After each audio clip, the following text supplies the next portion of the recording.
there is an experience, a conscious experience of this, but in the deep sleep there's no conscious experience of this. There is no conscious experience. Yeah. The reason for that is that you feel that in the waking state you are separate from this, experiencing this. Some subtle thing is there like that. You see? Really, there's no break in either we're sleeping or dreaming or being conscious, so to speak. You know? I don't know how far and how many people will catch what I'm speaking here. When you speak about it like, yes, I am conscious of this, I'm conscious of the self, then I ask you, who is speaking here? If you say it somehow, it is like the mind consciousness is speaking on behalf of this absoluteness, but it's not separate, then somehow I can be with you with it.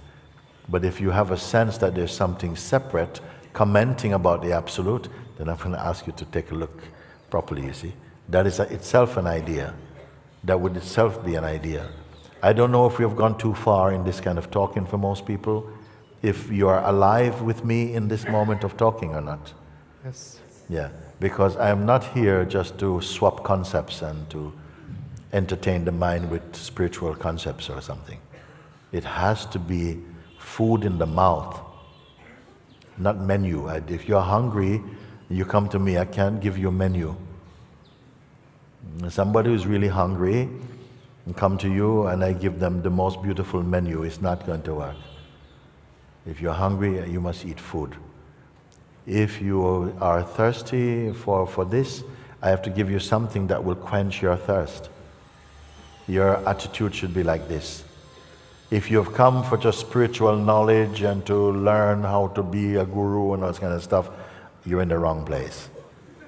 If you've come because something inside feel, wow, since coming here, I don't even understand so much what he's speaking, but I can feel so much results happening inside my being, welcome, you're here. Yes, Master.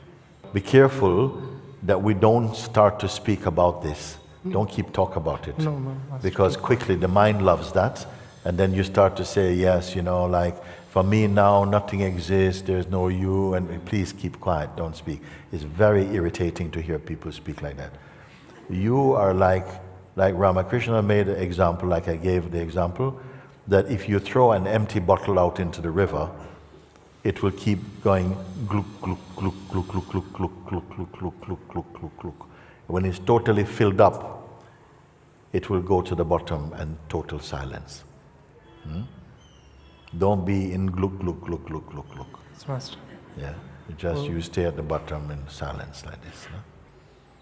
Then you realize that I was imagining that there was something that had to stay. Then I see now I am that which doesn't have to stay. It just is. You see? But nevertheless, that experience has to be tasted of staying with it in the play. No? And that must be your resolve. You know, everything I've tasted has brought me out. But this somehow I feel I'm being dissolved in this. I stay here.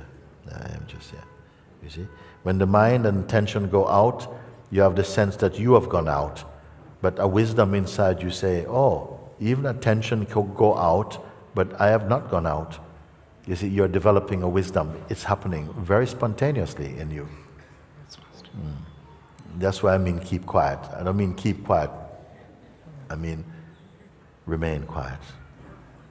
Don't give the mind the job of advertising or declaring the self. Yes. You just keep quiet. You are there to recognize that to be true.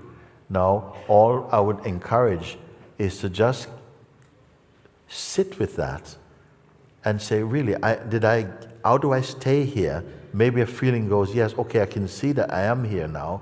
I don't want to leave this place, and keep confirming if these voices, such as, how can I stay here, is actually true. Or the greater fact is that, but I am here, and something is questioning whether this I am here is a practice or a recognition. You see, this is what I'm talking about.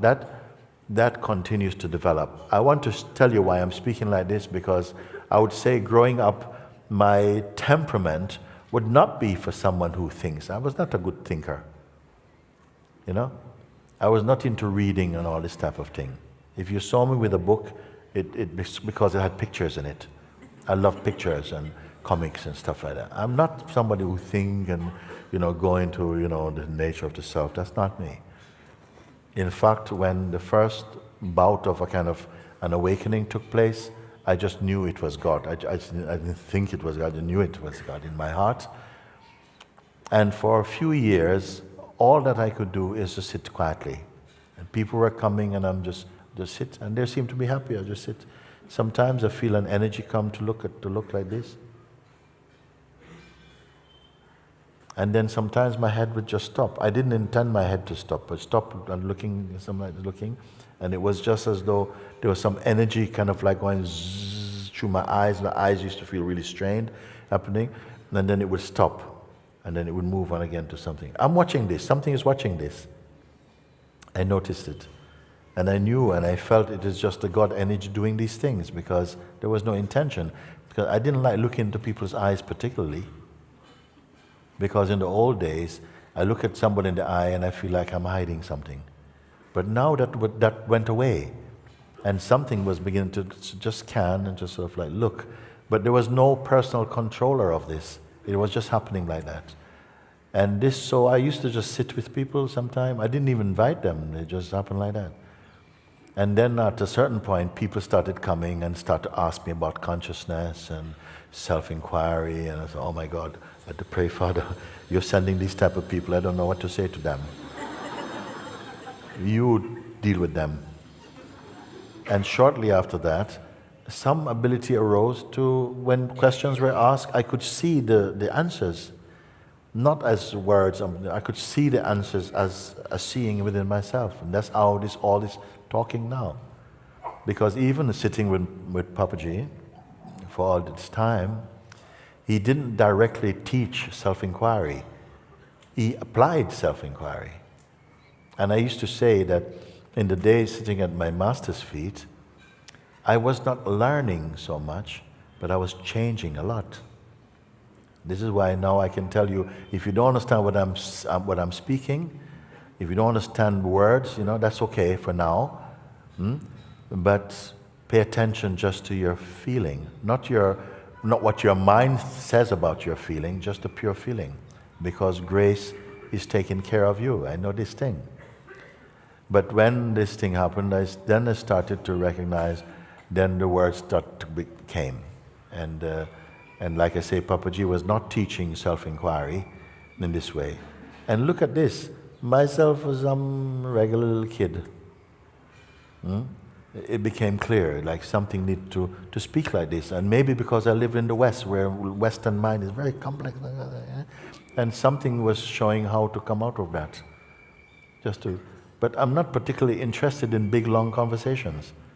I would rather you say, I want to find this, and say, oh yeah, it's over there, get it.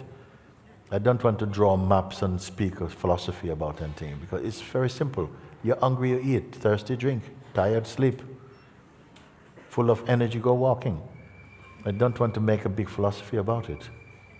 You see?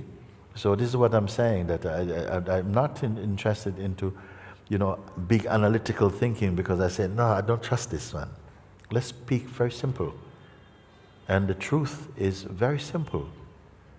But the seeker of truth is quite complex. So when we get into complexity, I tend to avoid that and find a simpler way. And the simpler way always works best. The complex way just goes into the head and just becomes noise. But simple things, it goes into the heart recognizes them, and immediately they're bearing fruit. I say that, this state of whatever, some kind of turbulence inside the mental space, it is observed. This is all I'm telling you. I don't have 15 things to tell you. I said, but you can observe that or not. You see? And all that, the stubbornness just comes from habits, a habitual way of speaking. When you say, I was all up there doing that, I said, no. That shaking was there, but were you able to be just aware of it without identifying with it, without logging in to that? Can you see this? And something begins to recognize, of course, it's so simple. Sometimes people say, I didn't realize how simple you were saying. I thought you meant, I said, no, I'm just saying this thing. They're very simple. This shaking in the head, this noise, and people say, no, I'm going crazy. I said, no, the mind is behaving like it's going crazy. Watch from some places quite still and quite silent. Can you recognize this? And if you say, yes, I can recognize this, say, okay, we can explore together. If you say, I can't recognize this, I'm going to say, well, I only have 10 minutes and we're not going to make it because you're going to keep putting up defenses. And if I ask you, can you see that these defenses are in fact a movement in your mind and they can be watched from a place that's not defending? Yes. Well, this is good. Then if you can see that, the rest becomes increasingly easy. In a short time, if you were really earnest in your looking, the whole superstructure of deluded thinking can just collapse. It can just collapse. And it will try to reform itself. But you say, no, but you see that it's it's been exposed. It cannot fool you again. You must build even small steps. If you make a good small step, you'll find that you rise in consciousness so amazingly. I don't want to tell you, listen, you have to come and sit with me for 6 months. Because I feel trapped by that.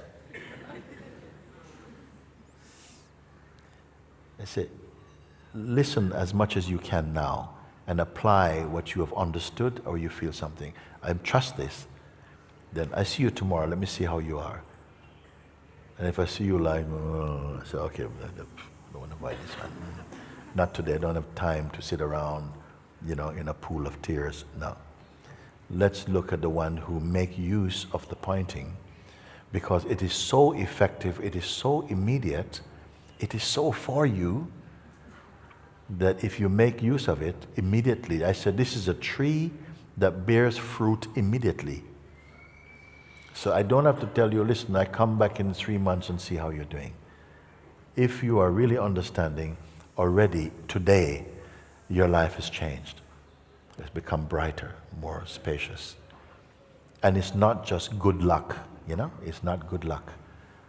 It's that the little bit of guidance and plus a lot of grace is with you. Don't rely on your mind. A lot of grace is with you. But if you keep on going, yeah, but I don't feel it, and please just touch my head.